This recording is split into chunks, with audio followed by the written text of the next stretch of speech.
Mercado Comum Europeu é a denominação popularizada da Comunidade Econômica Europeia, o CEE. O Mercado Comum Europeu é uma entidade supranacional que congrega vários países da Europa.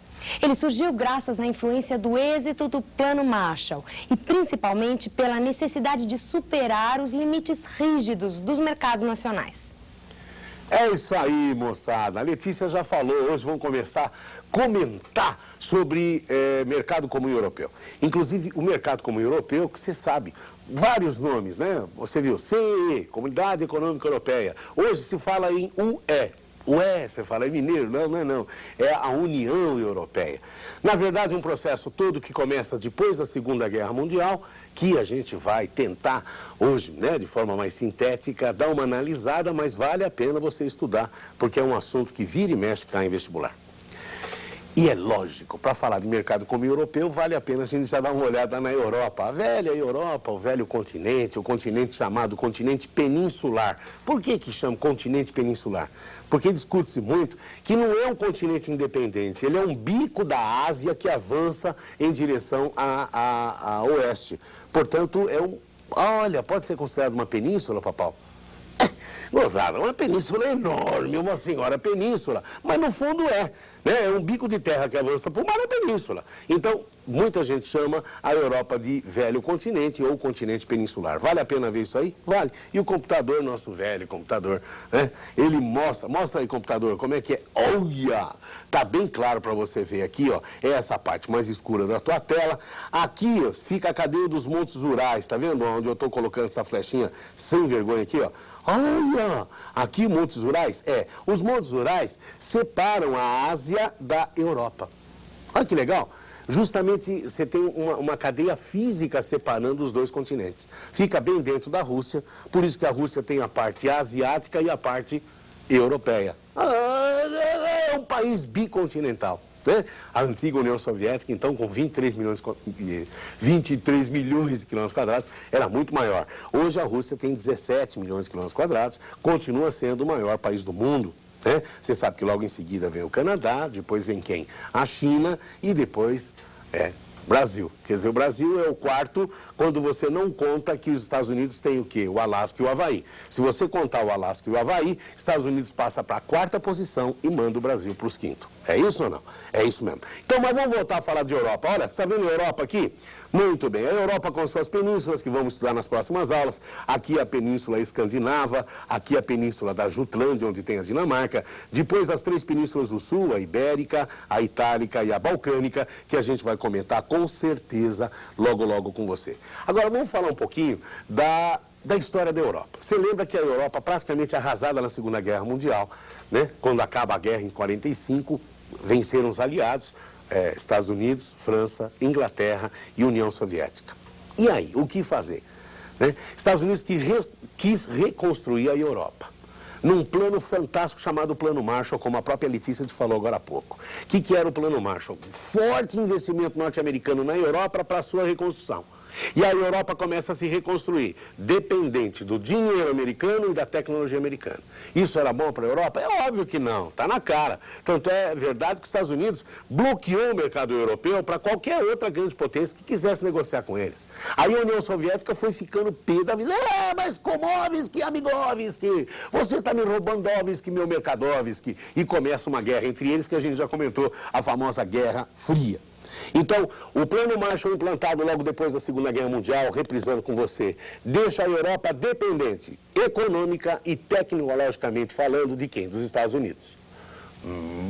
Meu jovem. Foi aí que a Europa precisava achar uma saída. Na verdade, a saída começou com 3 países, uma união de 3 países. Bélgica, Niderlândia, que é a Holanda, né, e Luxemburgo. Se associaram e formaram um clubinho chamado Benelux. B de Bélgica, N de Niderlândia e Lux de Luxemburgo. Fizeram o que entre eles? Primeiro, tiraram as barreiras alfandegárias. O que é barreira alfandegária? Só para te lembrar. Quando um país importa produtos de outro país, ele coloca impostos para que o produto importado não concorra em igualdade com o produto nacional. Então, por exemplo, sei lá, o repolho produzido na Bélgica custa $1. Exemplo que eu estou te dando. Agora, o repolho produzido na Holanda com um imposto de 50%, chega na Bélgica a 1,50. Então, é lógico, a vantagem é para o produto nacional. O repolho da própria Bélgica custaria 1, o da Holanda 1,50. Aí você fala, o que eles fizeram em primeiro lugar? Acabaram com taxa alfandegária, barreira alfandegária entre eles. O produto era vendido no país vizinho, no país amigo, no país associado, pelo mesmo valor que era vendido no seu próprio país, no país de produção. Você fala, isso é bom? É lógico que é. Para os produtores ampliou o mercado. Para o mercado, ampliou a oferta, consequentemente manteve o preço. Olha que coisa interessante. Segundo lugar, eles tiraram entre eles também a chamada fronteira civil. Então, antigamente, dentro desses países, para entrar de um país para o outro, você precisava ter um passaporte, você precisava ter um documento internacional, né, que te permite entrar nos países. Esse passaporte tem validade, você não podia trabalhar lá, você não podia entrar como turista. Resumindo, tinha 1000 complicações. Eles tiraram essas barreiras. Então, olha, começaram a transformar tudo numa área só. Esquisito, né? Na verdade, é como se fossem estados de um mesmo país. Por exemplo, você para ir para o Rio de Janeiro, você precisa de passaporte? Não. Você pode trabalhar lá? Pode. Para ir para o Rio, você quer, por exemplo, vender teu produto no Rio, você vai pagar imposto? Não. Então, reparou o que o Benelux fez? Na verdade, juntaram 3 países diferentes, autônomos, cada um com a sua língua, cada um com o seu hino, cada um com a... Olha, mas economicamente se transformaram num só. Aí você fala, papai, deu certo? Deu. A união desses 3 pequenininhos começou a dar certo, começou a crescer e eles começaram a se fortalecer. A Europa falou, tá aí a grande saída, é a nossa união.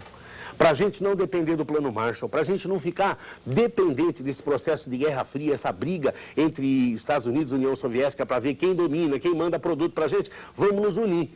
Tanto é que em 1957 surge o mercado comum europeu.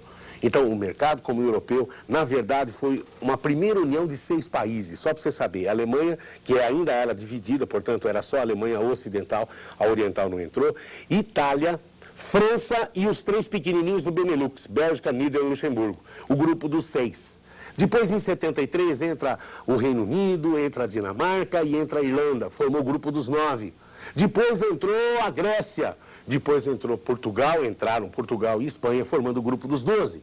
Na verdade, hoje, toda a Europa está, a Europa Ocidental, né? Está emanada aí na chamada União Europeia. Então, cuidado com esse tipo de associação. É bom que a gente dê uma olhadinha de novo na Europa. Volta comigo aqui, ó. Dá uma olhada. Ó, a Alemanha entrou, naquela época ainda a Alemanha dividida. Entrou a França, entrou a Itália. E os países aqui de cima do Benelux, Bélgica, Nidерлândia e Luxemburgo. Eu repito para você. Esse foi a primeira associação que deu certo na Europa, baseado no Benelux, que já era um processo em implantação. Bom, aí você fala, papai, e hoje? Hoje, a União Europeia, que começou como Mercado Comum Europeu, ou Comunidade Econômica Europeia, na verdade tem vários departamentos. Um dos primeiros a ser criados, inclusive importante isso daí, o SECA, Comissão Europeia do Carvão e do Aço. Você vai falar, papai, por que carvão e aço? Gente, é a base da matéria-prima para a industrialização. O carvão é que dá energia, o aço é que fornece a matéria-prima da junção do ferro. Meu Deus do céu, e esses caras são bons? São bons. Hoje você pode falar que é a primeira potência econômica do mundo. Mesmo se você juntar Estados Unidos, Canadá e México, que é o NAFTA, você tem hoje a União Europeia como principal bloco econômico do mundo. Criaram até uma moeda própria, a partir do Tratado de Maastricht, criaram o chamado euro, que já está implantado na Europa, ainda com alguns problemas, algumas variações. Por quê? Porque o câmbio dos países não era o mesmo. Então foi implantado em 99 e com o tempo vai acabar se desenvolvendo mais ainda, com certeza. Cuidado, isso daí já começa a ser copiado por outros blocos econômicos no mundo. Já estão discutindo, por exemplo, se no Mercosul vale a pena ou não ter uma moeda única. Não sei se vão conseguir, mas estão tentando. Quer dizer, já se falou aqui num Tratado de Maastricht. Então, quando você ouvir falar sobre Tratado de Maastricht, você tem que associar com o quê? Com unificação da moeda, tá? É isso daí que lembra o Tratado de Maastricht. Mercado comum europeu, União Europeia, vale a pena você estudar mais sobre isso? Vale. Vale a pena você se aprofundar, porque isso daí pode cair na prova. Foi, na verdade, um primeiro processo de formação de bloco que aconteceu no mundo. Depois é que vem a União do Pacífico, a IUP, onde o Japão lidera os tigres asiáticos, com uma grande explosão inicialmente econômica, né? Uma grande explosão dos tigres, depois uma crise que o Japão hoje tenta controlar, depois surge o NAFTA, depois surge o Mercosul e até a tendência de surgir o bloco africano, que eu já te falei. Será que vai acontecer? Não sei. A Europa se fortaleceu e muito com a formação da União Europeia. Hoje, inclusive, discute-se no mundo inteiro que eles fazem um esqueminha meio de clubinho, meio de grupinho fechado. Por exemplo, quando o Brasil quer vender um produto para a Alemanha, por exemplo, tá? Eles querem pagar com produto italiano, quer dizer, aí você fala, papão, o que eles ganham com isso? Fácil. Por exemplo, a Alemanha quer comprar café do Brasil. Falou, Brasil, você tem café para vender? Tenho, de monte, tá, quer o café? Aí eles falam, eu vou te pagar com tecido da Itália. Você fala, mas não quero tecido da Itália. Ah, então fica com um carro da Inglaterra. Ah, não quero carro da Inglaterra. Então fica com vinho da França. O vinho da França me interessa. Então vai o café brasileiro, vem o vinho da França. Olha que gozando. E aí? Aí a França e a Alemanha se acertam lá. Entendeu? Pelos valores. Então o dinheiro circula só dentro da Europa, não sai. Quer dizer, para a gente só escambo. Não está certo. É óbvio que eu estou usando um processo...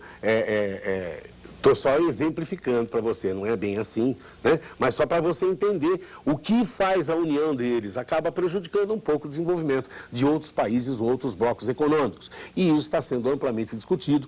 Né? Inclusive, os Estados Unidos quer formar um bloco todinho da América, eu já te contei isso na aula de América, uma associação de livre comércio americano, né? A ALCA. Será que vai dar certo? Não sei, mas é uma forma de combater essa concentração que o mercado comum europeu quer desenvolver.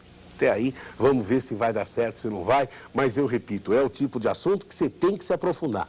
Mercado comum europeu é assunto de prova, é assunto importante para, mesmo que não caia na prova, mas para você saber e acompanhar, porque foi o primeiro bloco econômico que se formou. A partir daí, todo mundo tentou copiar também, eu repito, os outros blocos econômicos surgiram daí, e daí é que surge o chamado processo de globalização.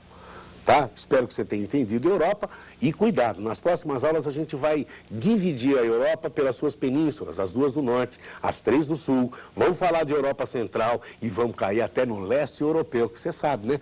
Probleminhas para a gente discutir aí, Kosovo, Iugoslávia, sérvios, albaneses, o que está acontecendo lá, é assunto para as próximas aulas, é assunto para o futuro. Fique ligado com a gente aqui que geografia...